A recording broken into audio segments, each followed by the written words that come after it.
জানি রে ভাই জানি, আমার মায়ের মা আমার বুড়ো নানি।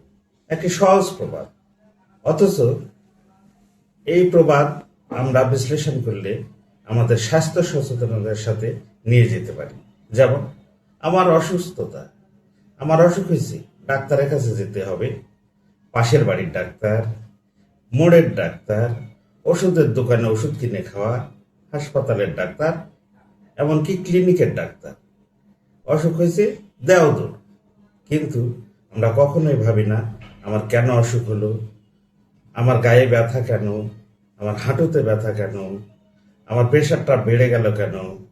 আমরা কোনো সময় আমাদের ডিসিপ্লিন মেনে চলি না, আমাদের খাদ্যাভ্যাসকে পরিবর্তন করি না।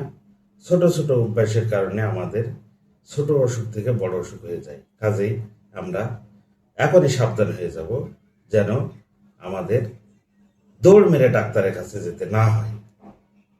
এতে অর্থের অপচয়, শরীরের অপচয়, সব কিছুর ক্ষতি।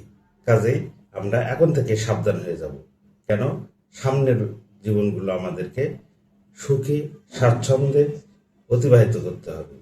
আসসালামু আলাইকুম, আমি আব্দুল হাকিম বলছি, ঢাকা থেকে।